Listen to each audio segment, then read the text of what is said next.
इतना ठीक है जी। पीला पीला जहां तक मैंने लिख दिया। बिस्मिल्लाह हिर्रहमान, मीम तक पढ़ेंगे इसको। हम पढ़ते हैं नून तक, गलत है। फिर दोबारा नून को पढ़ते हैं हम निर्रहीम, वो गलत है। मीम तक पढ़ेंगे। मीम तक पढ़ने में कोई हरज नहीं है। सांस तोड़ो मत तोड़ो। हरूफ मद्दा वाले हर्फ पर अगर हम सांस तोड़ रहे हैं तब भी इसको वैसे ही पढ़ा जाएगा, और सांस नहीं तोड़ेंगे तब भी उसको वैसे ही पढ़ेंगे। लेकिन अगर आप यहाँ नून पर सांस तोड़ रहे हैं तो फिर यहाँ वक्फ बन जाता है, वो आपको समझ में नहीं आएगा, तो वो गलत हो जाएगा। फिर दोबारा आप नून को रा में मिलाकर पढ़ेंगे तो वो भी गलत।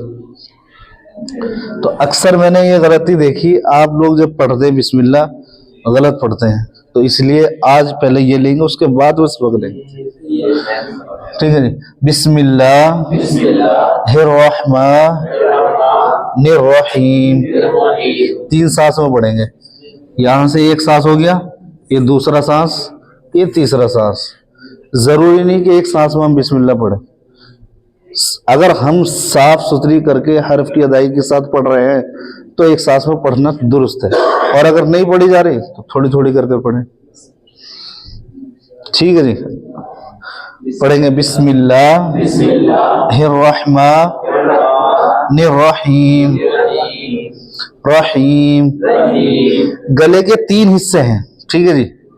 गले के जो हमारे हैं 3 हिस्से हैं। ये गले की जो नाली है इसके 3 हिस्से हैं। ये ऊपर का है मुंह की तरफ, ये मुंह की तरफ है, ये पेट की तरफ है, सीने की तरफ। अब ये बीच का हिस्सा हो गया ये जी। ठीक है जी।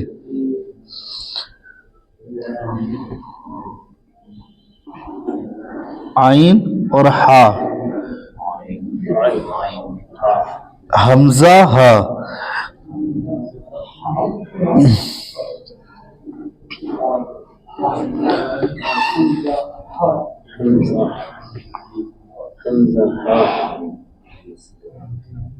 इसको हम यहाँ ले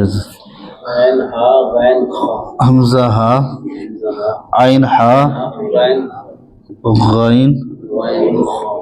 खा। ये 6 हर्फ है जी जो निकलते हैं हलक के हिस्से से। इसको हरूफ हल्की भी कहते हैं। क्या कहते हैं जी? हरूफ हल्की कहते हैं। हरूफ हल्की 6 हैं। ठीक है जी। कितने हैं? 6 हैं। अब अगर हम इसके 3 हिस्से करते हैं गले के, तो गले के 3 हिस्सों से ये 6 हर्फ अदा होंगे। हमजा हा, ये आप सीने का हिस्सा ऊपर ले लो, ये सीना,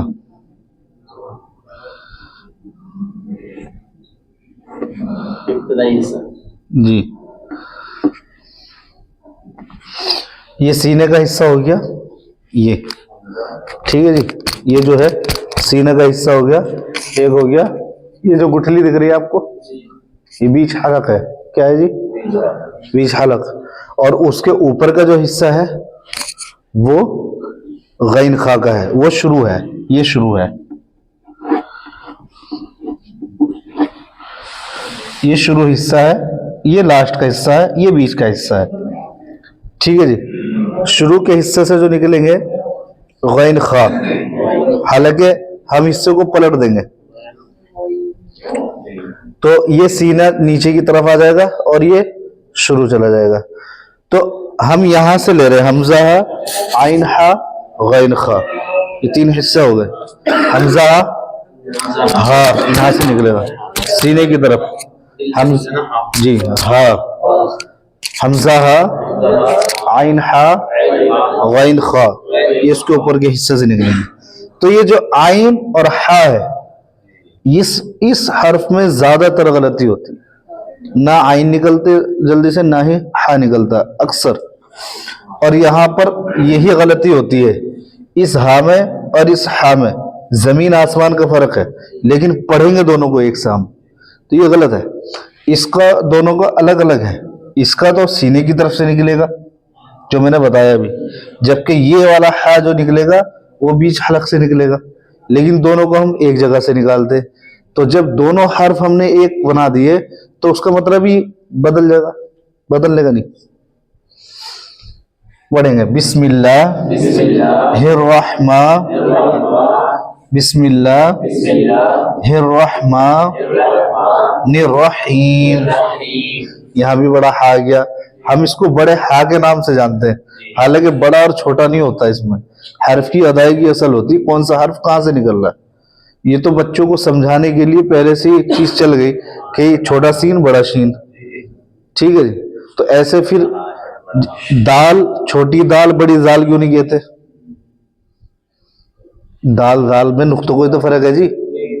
तो जब दाल दाल में नुक्तों का फर्क है, ऐसे ही सीन और शीन में नुक्तों का फर्क है, दाल और दाल, ऐसे ही सीन और शीन।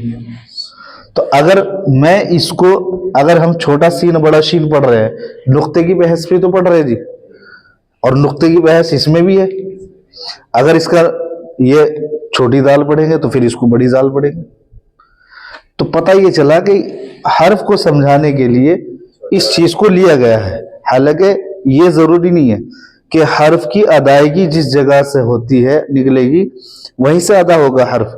इसमें छोटा बड़ा नहीं चलता है कि छोटा हा बड़ा हा, छोटा सीन बड़ा सीन, छोटा काफ बड़ा काफ, ये गलत है। इनके जगह बताई गई है, हर्फ निकलेंगे कहां से, इस पर ध्यान देना बहुत जरूरी।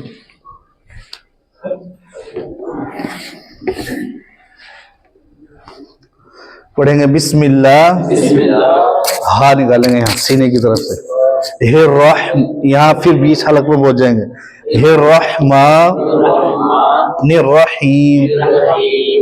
ठीक है जी। निकाल लेंगे ना, बिस्मिल्लाह में गलती तो नहीं होगी अब।